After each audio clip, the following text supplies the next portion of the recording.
Like cool t-shirts. And that's why today's episode is brought to you by the... Hi, I'm Danny Knightmare, and as you can see, I like cool stuff, and I like cool t-shirts. And that's why today's episode is brought to you by the Etsy shop T-shirts and stuff. And if you got a dark side like myself, I recommend the Dark Ones Closet on Etsy as well. Come on, who doesn't like cool shirts and cool shit? Use the code HORROR13 and save 13% off your order. Would I ever steer you wrong?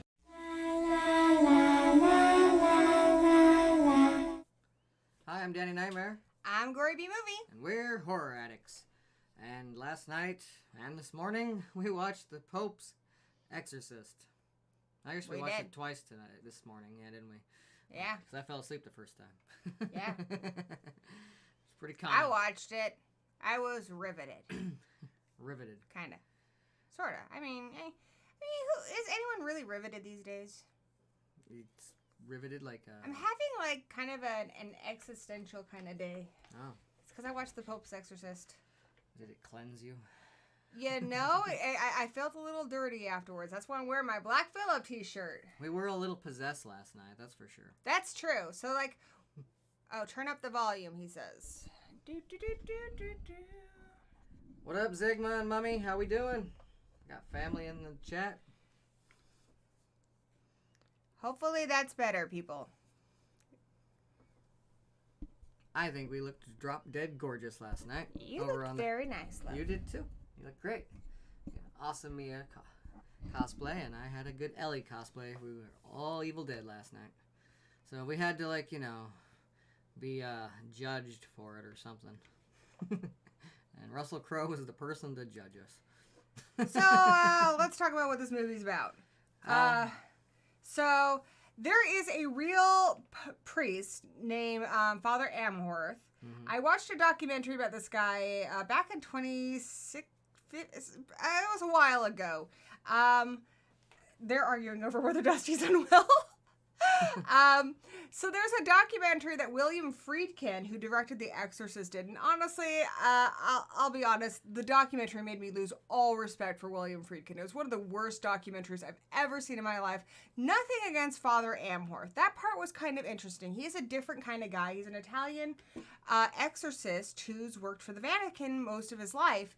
And the documentary follows him performing an exorcism on a woman. The whole thing looks very hokey. Like, they're barely holding her down. And you're like, okay, whatever. I don't expect it to be like in the movies. And then William Friedkin says he met with the woman who was possessed alone in a church. And she did all this crazy movie stuff, insane stuff. But he didn't have his camera. I'm like, yeah.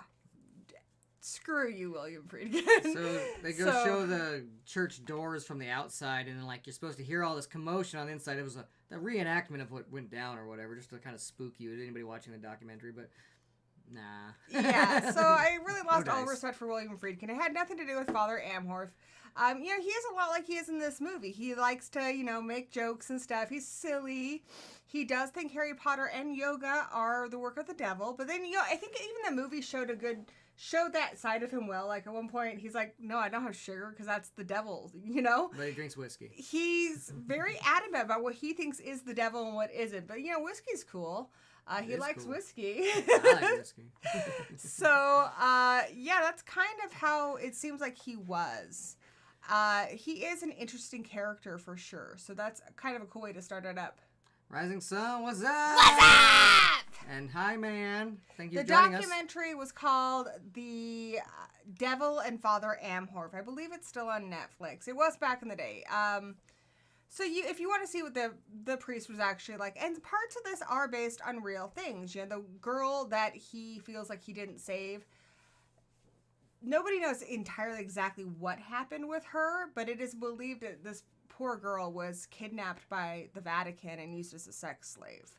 And he was a part of the investigation on that. So they're picking stuff up. He was in the war against the fascists. I don't know if the whole thing with his friends all getting shot and stuff happened. I don't know. So parts of it are. But as with any based on a true story, take it with a grain of salt. This is very Hollywood. And they really are. I feel like this movie is essentially they saw what happened with The Conjuring, which is very loosely based on what the Warrens have said have happened. The Warrens, if you watch any of their interviews, especially Ed Warren, wasn't the nicest of people. The way he's portrayed in those movies, not at all accurate. What I will say for this movie, as far as the personality of Father Gabriel Amorth, I feel like they nailed it. They didn't make him overly romantic or anything. Most of the people in this movie find him off-putting. And I think some people would find him a little that way. I think he's kind of quirky and kind of cool. But I like that they didn't romanticize him. Like they did with the Warrens. Yeah, the Warrens are basically superheroes in those movies, when in real life they were shysters. So. They're superheroes. They're the most loving, kind people. When you just watch them on a few talk shows, and Ed has no patience even for someone interviewing him. Yeah. Never saw anything like that with Lorraine on any interviews, so I'm not speaking ill. I don't want to speak ill of the dead. I'm just saying what you're seeing in the movie is very different than what you would see if you watched any interviews. Compared to this, where I've seen a documentary on this man, and I think personality-wise, it lines up pretty well.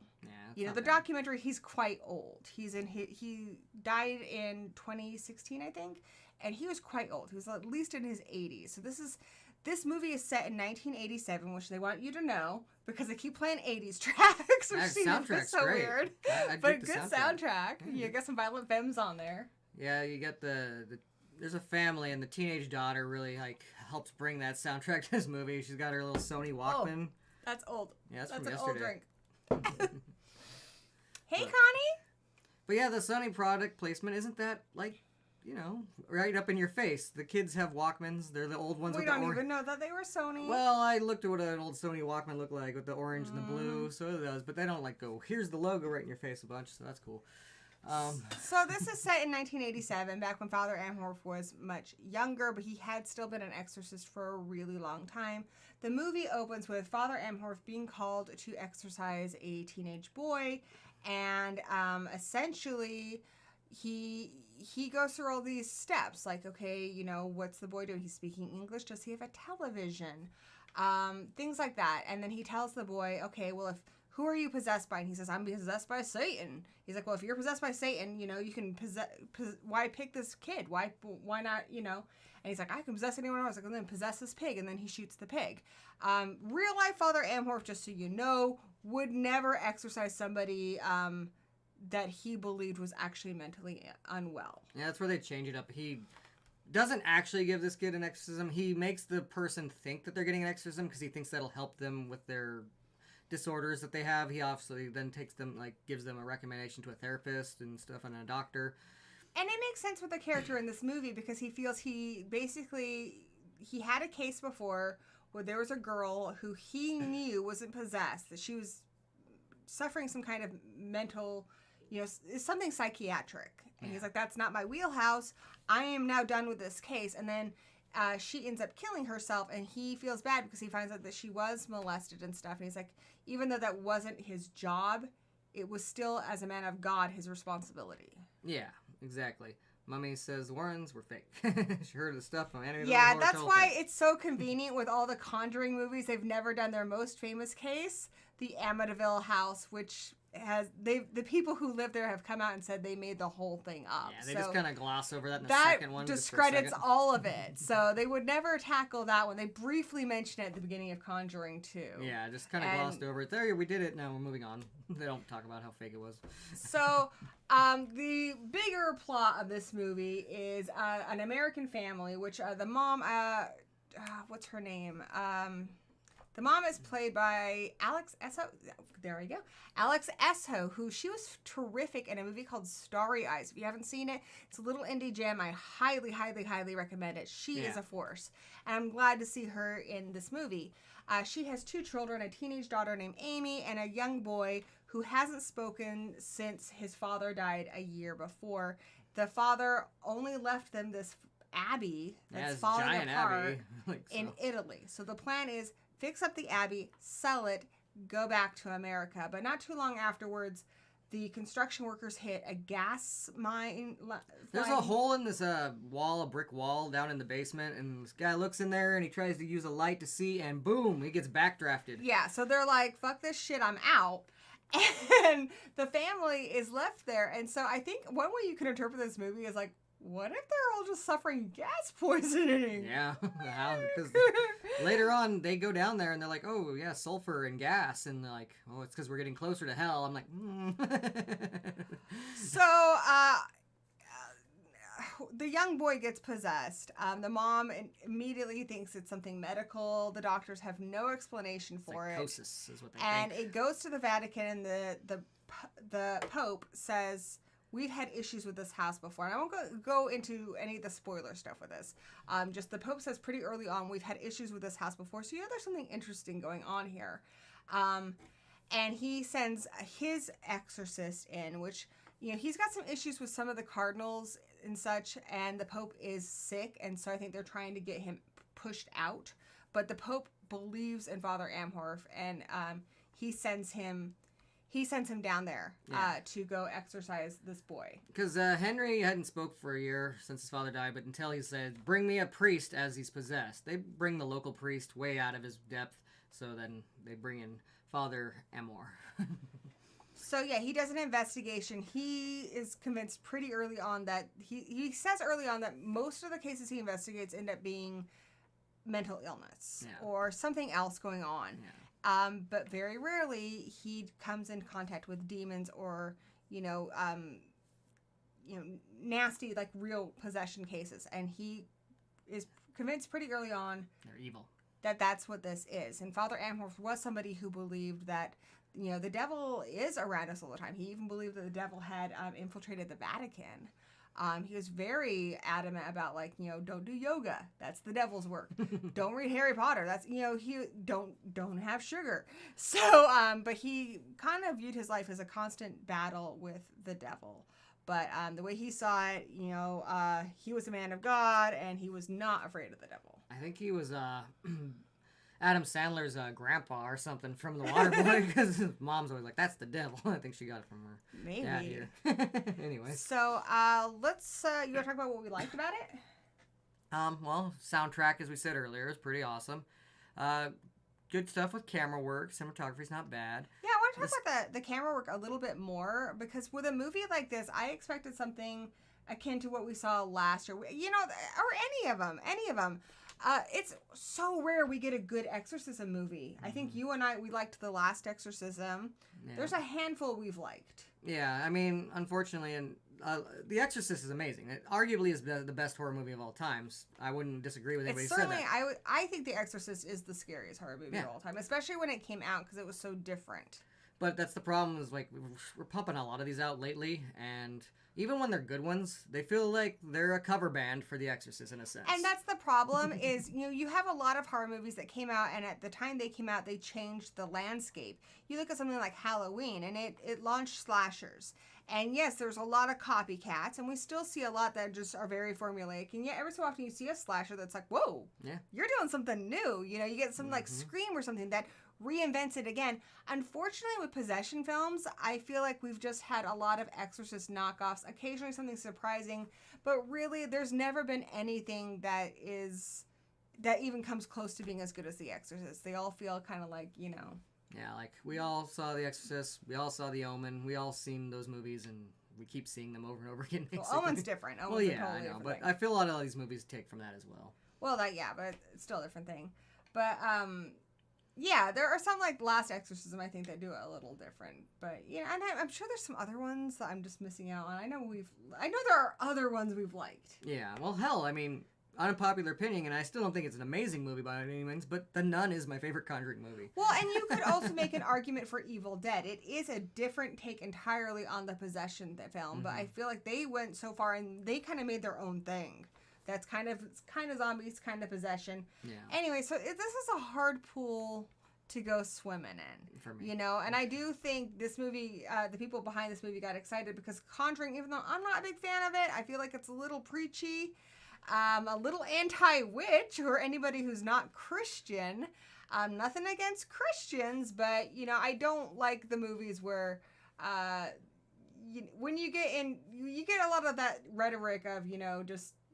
witches are bad for no reason, and Christians are good. That brings us into kind of the stuff they talk about in this movie, like the Inquisition and stuff, Yeah, in those movies, there's like, she's a witch, therefore she's evil. There's no no reason why she's evil. She's just a lot of she's the a witch. Conjuring villains are why are we gonna go after her? Because she's a witch. Or no. Why is she killing babies? Well, because she's a witch. That's not an explanation. Why is she putting weird totems under their house to I'm curse a them? witch. Well, she's a I witch. don't kill babies. So there's got to be a reason for it. Thankfully, there was nothing about a witch in this at all. Yeah, so I like that this one's at least not witchist. So anyway, yeah, not a lot of variation, and this movie falls into a lot of those traps. You know, you've got the kid who's saying really foul stuff, you know, and it's just hard, you know. They're trying to do shocking things with the possession and stuff, and, you know, with CGI and with just, it all feels a little derivative. Yeah. Like I said, soundtrack was good. The camera work's good. The sets are great. I think the locations and stuff where they filmed, that stuff's good. Oh, yes, I was going to talk about the cinematography. Yeah. Who is the cinematographer? I'm not sure. Hi, Jason. So the cinematographer on this Happy is birthday. actually really good. Like, you would think, I think that's where I was going with it, and like I lost my train of thought, but with like Pray for the Devil and stuff, it's all very stock and it doesn't have a lot of variation. The cinematography in this is really, really good. There is one scene where the family's in one room, Father Amherst in another room, there's somebody else in a different room, or there's somebody else at the Vatican, and the way that camera kind of pulls them all together and you've got these different camera movements, it's really creative, really good. I think the director, Julius Avery, took this and he could have made a very stock, you know, just what we've seen 1,000 times before movie, and you can tell that he was at least creative with it. Yeah. I did like the possession. That is one I liked. Yeah. There's this cool scene where there's some of the exorcism stuff's going on in the main bedroom, but then there's also like a fight breaks out in the bathroom, and just the way the camera is like going back and forth to all this action, I'm like, damn, that's good. Where it's interesting. The stuff with Father Amherst as a character is interesting. The stuff with the Vatican is a little interesting. When this movie is the most boring is actually just the possession stuff. The kids saying foul stuff. Like, I've seen The Exorcist.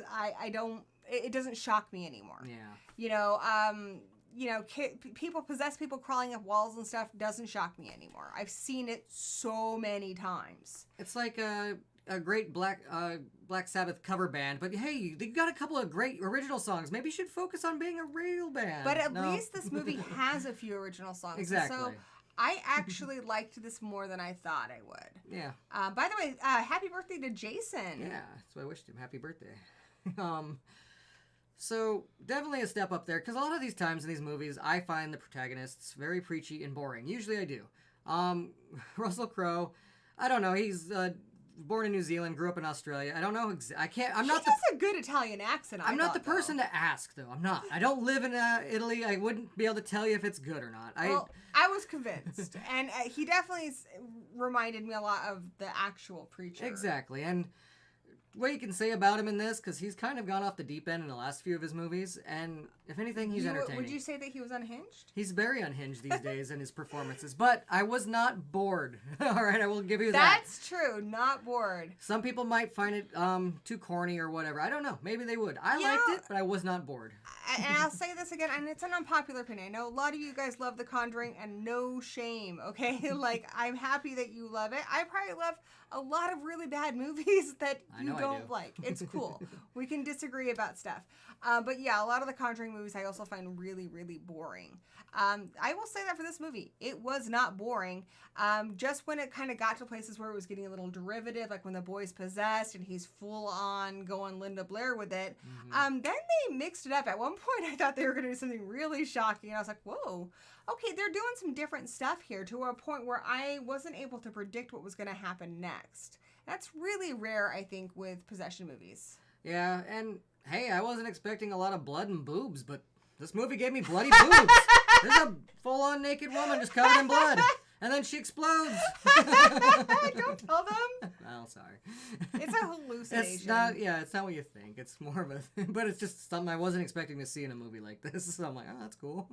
There is a lot of CGI, and I wish there is some practical. I'm not saying there isn't, but the problem is with this type of movie, usually they do more CGI and less practical, and you notice the CGI more, and you kind of forget. I love it when it's the other way around. I love it when it's mostly practical, it's just a little bit of CGI, because then you don't notice it as much. I feel like these movies really need to take a page from the Exorcist franchise. You look at the first Exorcist movie, there is no CGI. That movie came out in the 70s. Those effects hold up today. The makeup effects in that movie are some of the best ever. Yeah. I've watched videos from people who do horror makeup, and they're like, yeah, that's kind of the pinnacle right there. It's really good.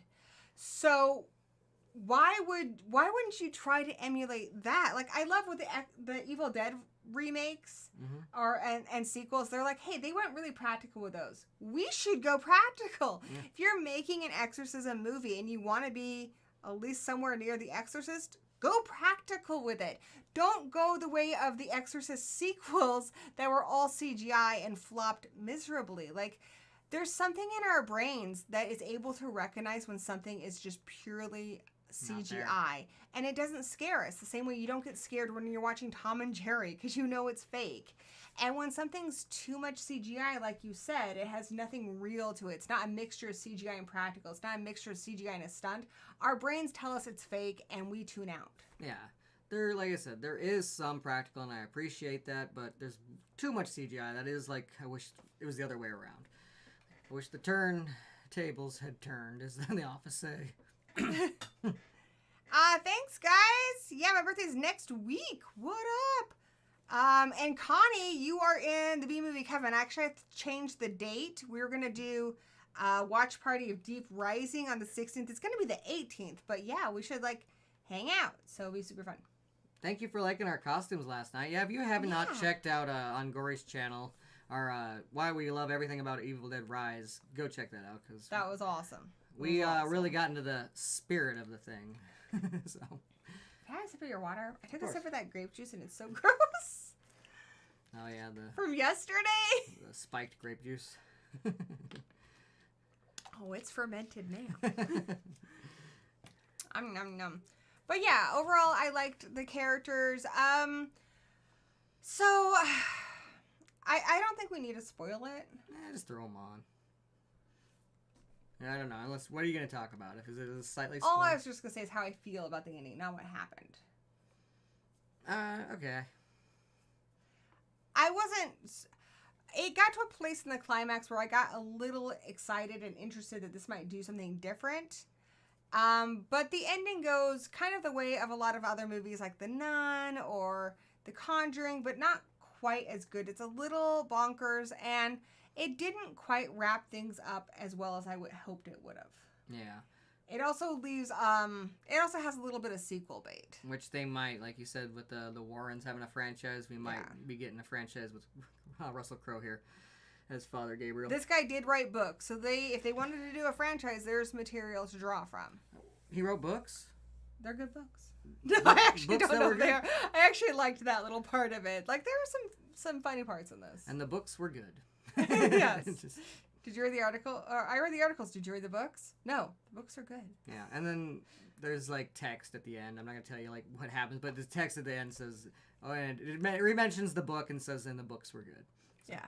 And that's how, there you go. He has written he did write a couple books. He passed away, but yeah, he did write a couple books. So, yeah, there's material to draw from. I wouldn't be opposed to another one. Yeah. And as far as, actual historical accuracies, it's, kind of like with the Warrens, it's mostly about what he thinks and says. So, I mean, it is true to his character, if that's an accuracy, but I don't mean if it's accurate to what really happened in the world. We discussed this a lot. I'm not going to spoil anything, but, I do know that I read something from, basically saying the Vatican does not condone this movie, that they don't like it at all. What I like about this, that's I think better than the Conjuring movies, is the Conjuring, it's very much like the Christians are good and anybody who's not Christian is bad. If you're a witch, you bad. Yeah, this movie is a lot more mixed. They do acknowledge that the Vatican has made mistakes, that it has been corrupt. They do acknowledge that, there's some pretty dark Christian history,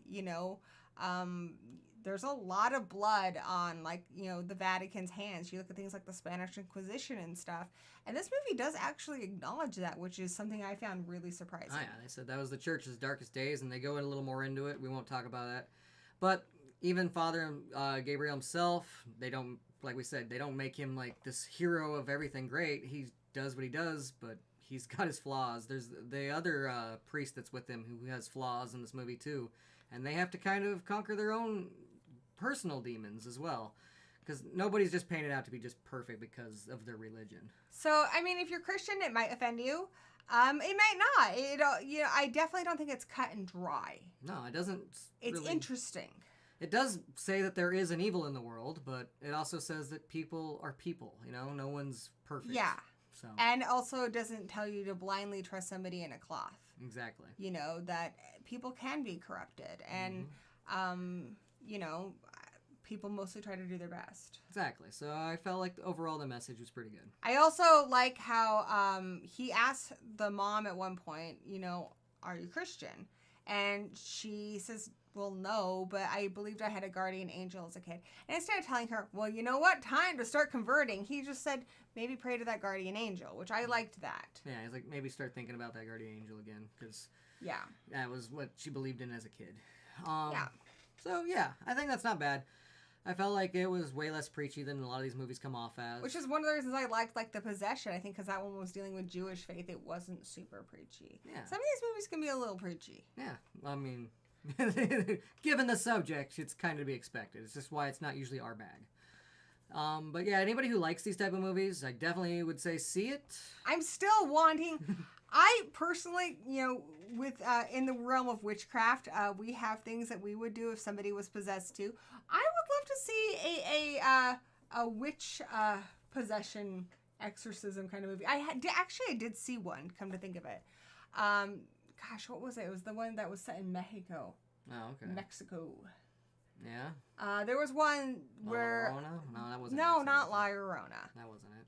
It was really good. I can't remember the name. There was one where a woman went down there. She was a reporter, and she gets kind of tangled up in some stuff, and she gets possessed. And yeah, they did have witches, so that was interesting.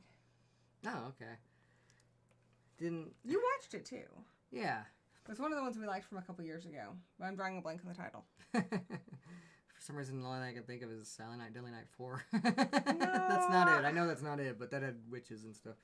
I didn't understand the ending of The Evil Dead because so the was so different from the end of the movie. Something I kind of add to these sometimes, I think between skip it and see it, there is a proceed with caution.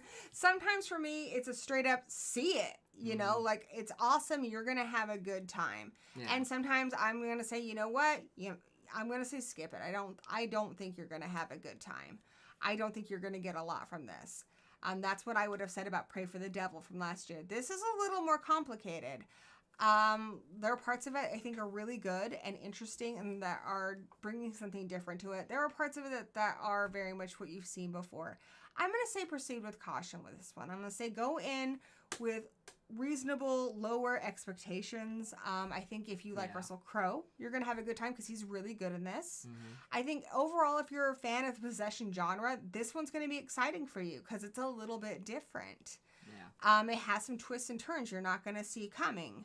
But generally, if you're not a fan of possession movies, I don't know if this is Russell Crowe. I don't know if this is the movie that's going to convert you. No, probably not. I'm kind of on the fence myself, but I'm going to say I'm sitting on that fence, but my feet are dangling off to the go ahead and see it. It won't hurt you too much. I think if you're into those things, you'll like it. I'm more like sitting on the fence with you. I'm just saying, hey, be careful because we're on a fence. Exactly. It didn't wow me, but it was a lot better than I expected. So yeah. I have nicer things to say about this movie than I thought I would.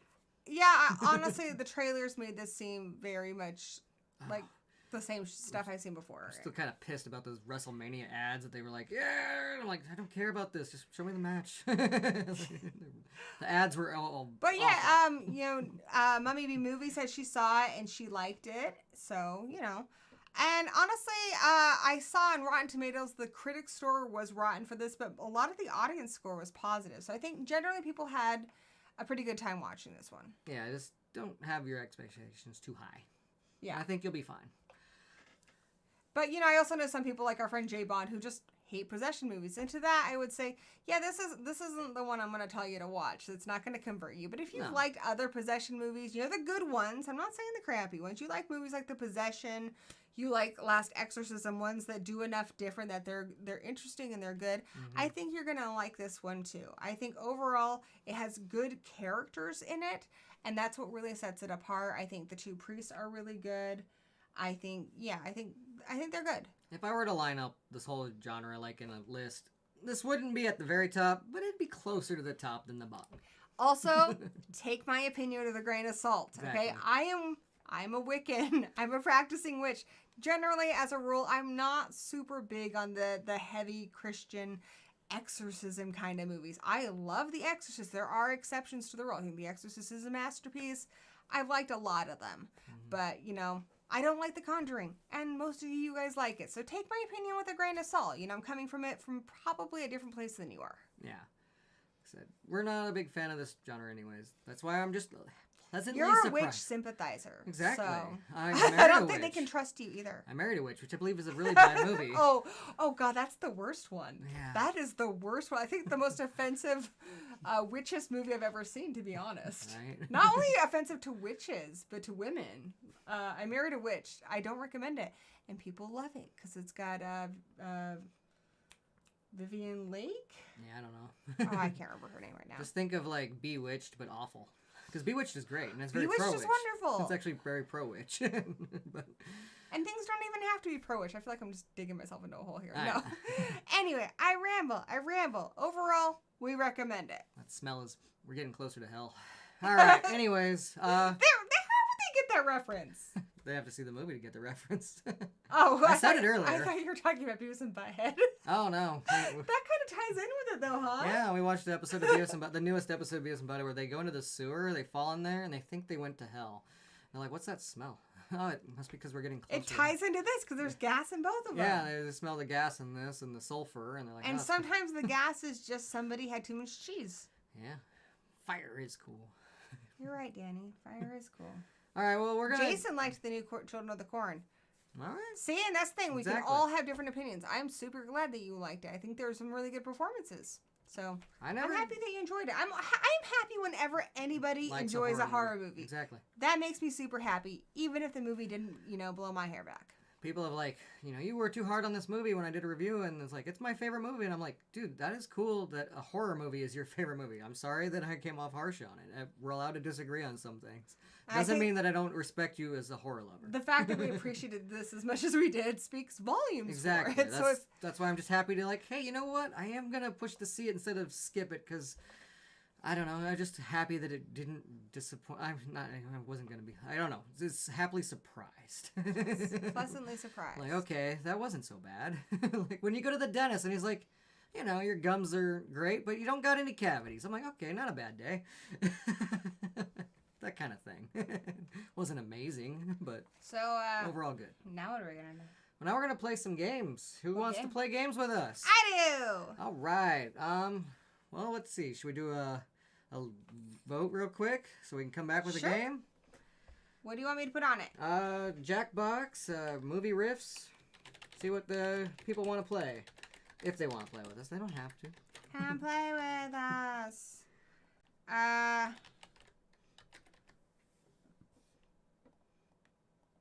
Don't we have two different Jackboxes? Yeah? Guess we could give an option, a third option there. Well, hold your horses a second. Let me right. see.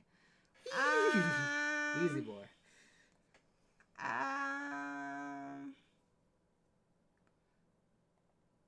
Daniel. Let's just put Jackbox in another thing. Let them choose from that. I don't need to know exactly what number. Well, you did. That's why I'm looking for you. I didn't know it was going to be a problem.